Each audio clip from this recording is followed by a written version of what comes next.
Good evening students. बेटा आज हम डिस्कस करेंगे अपना नेक्स्ट टॉपिक जो कि हमारा lesson number 14 I think which is breathing and exchange of gases. तो इसमें जो नेक्स्ट टॉपिक हमने करना है that is a mechanism of breathing. तो सबसे पहले हम देखेंगे ब्रीदिंग और रेस्पिरेशन में डिफरेंस क्या है। लास्ट लेक्चर में हमने जो हमारे रेस्पिरेटरी सिस्टम है उसके बारे में डिस्कस किया ना कि रेस्पिरेशन क्या होती है, रेस्पिरेटरी सिस्टम क्या है। तो आज हम पढ़ेंगे ब्रीदिंग के मैकेनिज्म के बारे में पर उससे पहले हम ये देखते हैं कि ब्रीदिंग और रेस्पिरेशन में डिफरेंस क्या है। ये दोनों सुनने में सेम लगती है कि ब्रीद करना और रेस्पिरेशन भी वही रिस्पायर करना, पर दोनों में डिफरेंस है, बहुत ही ज़्यादा डिफरेंस है। सबसे बड़ा डिफरेंस ये है कि जो ब्रीदिंग है ये एक फिजिकल प्रोसेस है, ठीक है, ये एक फिजिकल प्रोसेस है और रेस्पिरेशन जो है ये that is a physicochemical process है। That is the main difference. किस तरह से वो हम एक्सप्लेन करते हैं। ब्रीदिंग क्या है, inhaling oxygen and exhaling CO2। क्या करते हैं, हम करते हैं ना, ऑक्सीजन को लेते हैं, कार्बन डाइऑक्साइड को हम छोड़ते हैं, वो हम ब्रीद करते हैं।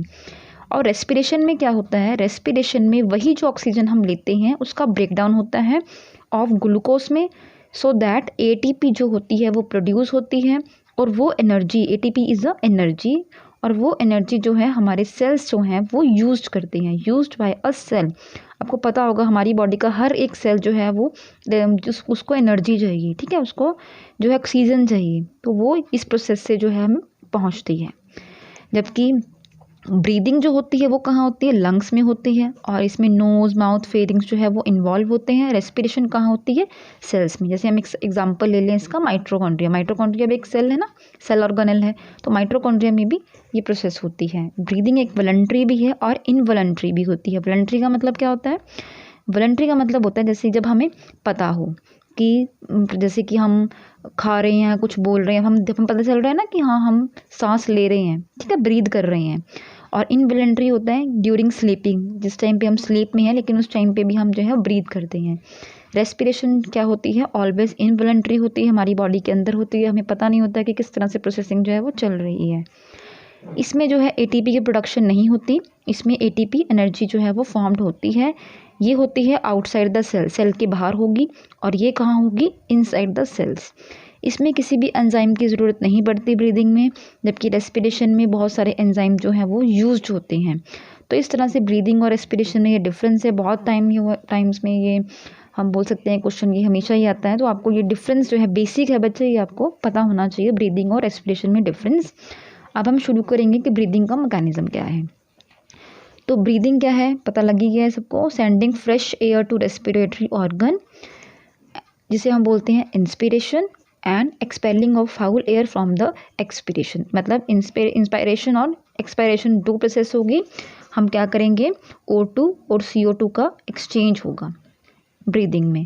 That is involves the alternate expansion and contraction of chest cavity which is called as the respiratory movements होंगे इसके अंदर। इसके 2 फेज होते हैं, first one is the inspiration phase and second one is the expiration phase. First phase is also known as the inhalation. इसमें होता क्या है, it involves in taking of fresh air in the alveoli of the lungs. I hope सभी ने diagrams किया होगा। तो जो हमने ब्रोंकियाई ट्री किया था, ब्रोंकिया में जो ट्री था दैट मीन्स ये स्ट्रक्चर था हमारा, ट्रेकिया जो है वो डिवाइड हो रही थी और जो एंड में जो था एल्वेलाई बना था ना, एल्वेलाई तक जो है वो एयर पहुंचेगी, O2 पहुंचेगी और वहाँ से जो है वो हमारे जो पूरा जो है एक्सचेंज होगा। 2 टाइप्स की जो है मसल्स इन्वॉल्व होती हैं इसमें। फर्स्ट वन जो होती हैं radial muscles of diaphragm. Diaphragm क्या है, रिब्स जो होती हैं, डायफ्राम के बाहर जो है रिब्स जो हैं वो पूरी अटैच होती हैं। और एक्सटर्नल इंटरकोस्टल मसल्स होती हैं, 11 पेयर में ये प्रेजेंट होती हैं। ऑफ मसल्स प्रेजेंट कहाँ होते हैं, ये 12 पेयर ऑफ रिब्स के बीच में। जब ये कॉन्ट्रैक्ट होती हैं, रिब्स वर पुल्ड, रिब्स जो है वो अपवर्ड होगा और डाउनवर्ड होगा। थोरेसिक कैविटी जो है वो इंक्रीज हो जाएगी डोर्सोवेंट्रली साइड पे, और लेटरली पिछली वाली साइड से भी वो क्या होगा, थोरेसिक कैविटी जो है वो, थोरेसिक कैविटी आई होप सभी को पता ही है। थोरेसिक वाला एरिया कौन सा होता है, चेस्ट का अपर वाला एरिया को हम थोरेसिक बोलते हैं और उसके नीचे वाला को हम एब्डोमिनल एरिया बोलते हैं। बोथ ये क्या करते हैं, कॉन्ट्रैक्ट करते हैं साइमल्टेनियसली, और क्या करते हैं, ये इंक्रीज होगा, थोरेसिक कैविटी इंक्रीज होगी पूरी डायरेक्शंस में। तो ये होता है इनहेलेशन के टाइम पे, जिस टाइम पे हम फ्रेश एयर को लेते हैं। उसके बाद देखो, आप सोच के देखो कि हम सांस ले रहे हैं ना, अब हम फ्रेश एयर ले रहे हैं, उस उतने से टाइम में 2 सेकंड का ये प्रोसेस है, उसमें देखो ये कितना जो है ये मसल्स का पूरा ये जो पिक्चर है, कितनी जल्दी ये इन्वॉल्वमेंट होती है ना। उसके बाद देखो एक्सपिरेशन एक्सेलेशन आती है, इसमें क्या है, जो हमारी CO2 है उसको हम बॉडी से बाहर छोड़ते हैं। बेटा जो ये इनहेलेशन होती है इसे हम एक्टिव प्रोसेस भी बोलते हैं, एक्टिव प्रोसेस है ये। कई बार आपको पूछ सकते हैं एग्ज़ाम में क्वेश्चन। और एग्ज़ाम की बात में ये करिए नहीं कि आपको जो दिसंबर एग्ज़ाम है ये आपके मार्च में एग्ज़ाम होंगे, एग्ज़ाम वही नहीं होते आपके, आगे आप आने वाले टाइम में जो कॉम्पिटिशन से एग्ज़ाम्स दोगे या कोई भी एग्ज़ाम दोगे उनमें भी ऐसे क्वेश्चंस पूछ सकते हैं। तो आपने अभी से अपनी प्रिपरेशन करनी है, सो दैट आपके कंसेप्ट क्लियर हो, आपको आने वाले टाइम में जो है प्रॉब्लम ना आए किसी भी कंसेप्ट को लेके। एक्सेलेशन में हम क्या कर रहे हैं, that is a passive process, और इसमें हम CO2 को बाहर छोड़ रहे हैं। इसमें भी 2 एक्सपायरेटरी मसल्स जो हैं वो यूज़ कर रहे हैं, इसमें भी 2 थी और इसमें भी 2 थी, ठीक है। इसमें कौन कौन से मसल हैं, abdominal muscles, ribs to abdominal organs, जब ये कॉन्ट्रैक्ट होगा तो एब्डोमिनल विसरल ऑर्गन्स जो हैं वो ऊपर की तरफ चले जाएंगे। और जो इंटरनल इंटरकोस्टल मसल्स हैं ये भी 11 पेयर्स ऑफ मसल्स है जो कहाँ प्रेजेंट है, बिटवीन द रिब्स प्रेजेंट है। जब ये मसल्स कॉन्ट्रैक्ट करेंगी तो क्या होगा, रिब्स जो है वो डाउनवर्ड और इनवर्ड दोनों तरफ पे क्या करेगा, पुल करेगा, ठीक है। उसके बाद हम बात करेंगे थोरेसिक कैविटी की। बेटा मसल्स की अगर हम बात करें, मसल्स की हम इस तरह से बात कर सकते हैं, जैसे कि मान लो ये हमारी, आपको इतना तो पता ही होगा कि जैसे आपने किया ना, ये हमारे यहाँ ये हमारे लंग्स हैं। अगर मैं आपको नॉर्मल से एक बट रफ सा डायग्राम बना के अगर आपको मैं समझाऊँ, ठीक है। इसके बाहर पूरा ऐसे रिब्स होती है ना, ऐसे केज बना होता है, यहाँ पे एक डायफ्राम प्रेजेंट है, और ये वाला एरिया जो होता है रिब्स केज का, ये वाला एरिया जहाँ से ये हमारी रिब्स जो होती हैं अटैच होती हैं, इस एरिया को हम क्या बोलते हैं, स्टर्नम बोलते हैं, इस एरिया को स्टर्नम।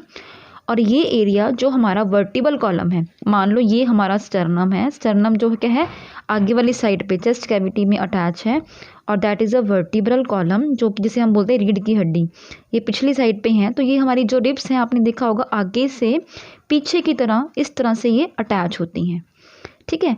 और मसल्स कहाँ होंगी, मसल्स जो होंगी इनके बीच में जो है वो मसल्स प्रेजेंट हैं। तो हम ये बात कर रहे हैं हम इस पूरे मैकेनिज्म में। सो थोरेसिक कैविटी क्या होगी, फिर डिक्रीज हो जाएगी डॉर्सोवेंट्रली भी और लेटरली भी।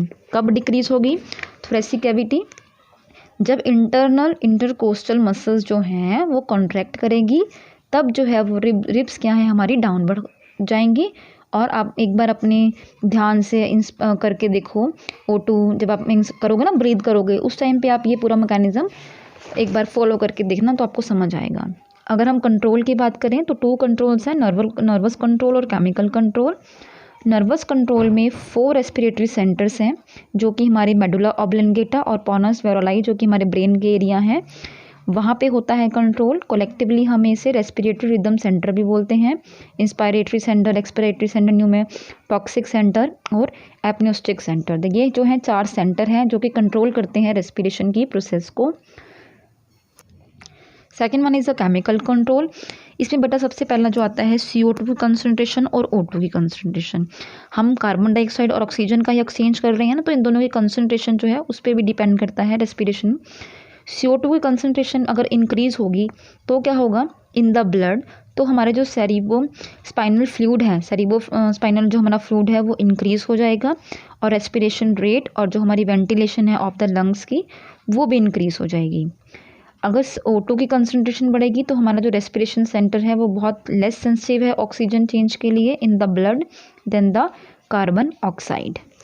उसके बाद हम बात करेंगे कॉमन रेस्पिरेटरी डिसऑर्डर कौन कौन से, हम कॉमन्स की बात करेंगे। फर्स्ट वन अस्थमा, सभी नोन है इस अस्थमा से।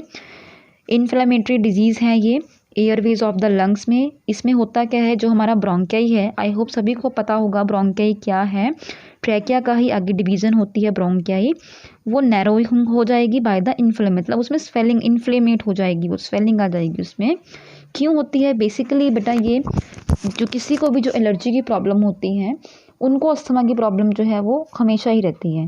जैसे कॉमन एलर्जन क्या है, हाउस डस्ट हो गई, पैलेट्स हो गई, पोलन ग्रेन्स हो गए।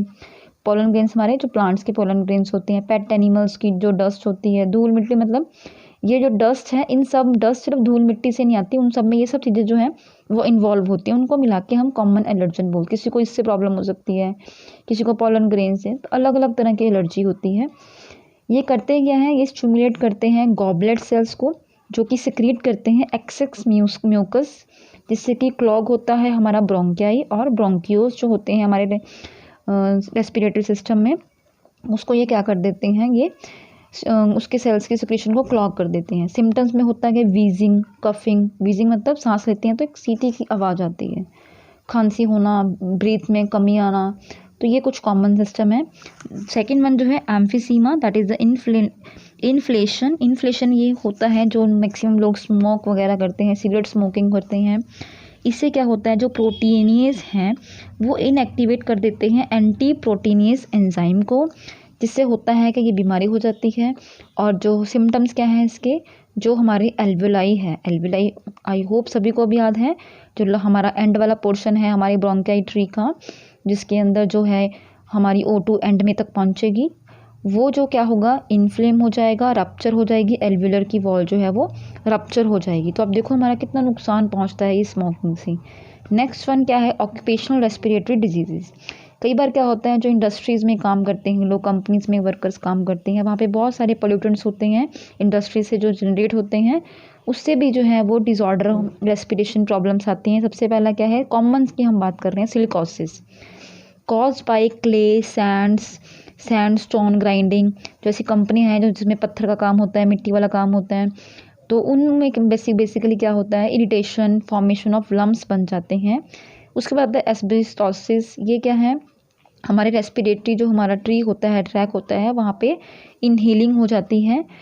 CO poisoning, that is a carbon monoxide, अगर हम एक्सेस में हम CO ले लें तो भी प्रॉब्लम आती है। SO2 और SO3 से भी सफोकेशन, इरिटेशन और भी बहुत सी कॉमन जो है प्रॉब्लम ये इन केमिकल्स से हो सकती हैं। केमिकल इस एक्सपोजर जो हमारे इंडस्ट्री से निकलता है एज अ पॉल्यूटेंट, और वी कैन से एक एयर पोल्यूटेंट का काम करती हैं ये चीज़ें, और हमारे रेस्पिरेटरी सिस्टम पे डायरेक्टली इनका इफ़ेक्ट पड़ता है। So that is all about the mechanism of breathing. तो जो हमारा अब नेक्स्ट लेक्चर में हम जो है नेक्स्ट टॉपिक के बारे में डिस्कस करेंगे। So that is all about today.